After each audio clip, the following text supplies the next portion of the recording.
So today we're going to go ahead and speak about a couple of important things that will help you keep healthy spinal function throughout your life just by making a couple of changes in your day-to-day life. And we can see here by our first picture why it's so important that you keep your spine in good health, and that is because your spine relates all the information that your body needs to know through the spinal cord, whether it's to grow your fingernails or to heal a scab, or if it's actually bowel movements or sexual functions. Anything like that is actually related in communication through your spinal cord. As you can see here, different parts of your spine relate different information, as through your cervical spine deals mostly with your head and neck functions, to your thoracic spine that'll deal with your chest muscles and other particular abdominal muscles and functions, all the way down to your lumbar, which is going to control your leg muscles as well as other things in that region.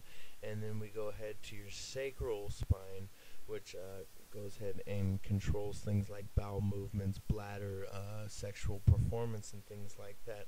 All these are related through your spine, and if your spine is being restricted and doesn't relay this information in 100%, then your body probably isn't working at 100%. And one of the most important things that a person can do, which will be, limitless functions, is basically just to get a new mattress, because 85% of Americans do need a new mattress. In this picture, it really kind of shows one that I actually had. No, I'm just kidding. But we do see what a bad mattress will do in this next picture. It'll provide lagging for the lower spine, pressure points, and different things like that basically just don't give you all-around support you need for your spine. After a while, it'll create problems that might become chronic, including kyphosis, lordosis, and scoliosis.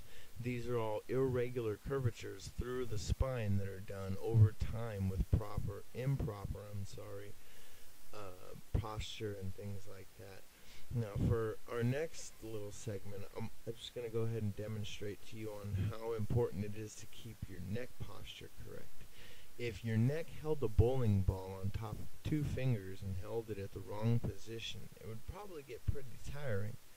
As we can see, the human head does weigh about as much as a bowling ball, and from our little cartoon illustration here, we can see how the lady is experiencing some pain in her neck from just cramping and crouching over at a computer.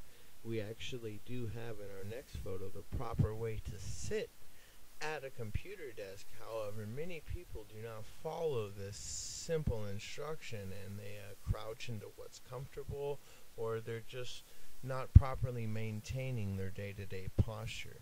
And in our next picture, this shows how it creates stress in your cervical spine, which again, your head is about the weight of a bowling ball, and if you wanted to imagine a bowling ball on top of your head, and it's just pretty much putting weight on it that you're not aware of because you've been dealing with it for day to day.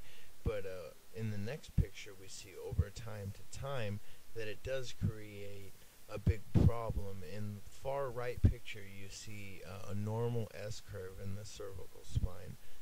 As we go farther left, we see different problems, and in the next picture right here, we see what a bone spur can cause. This will put a lot of pressure onto your cervical spine, and will also create bone spurs and then inhibit the function of your cervical spine altogether. In the next picture right here, we see the lower lumbar highlighted. And this is one of the most important parts of the spine, because there are so many different things that can go wrong with it. You can have either a degenerative disc through your heritage, or you can have a bulging disc due to a trauma that you've had, maybe even a herniated disc from chronic back pain, or thinning discs are very common also as well when you're just speaking about regular spine functions. This is, however,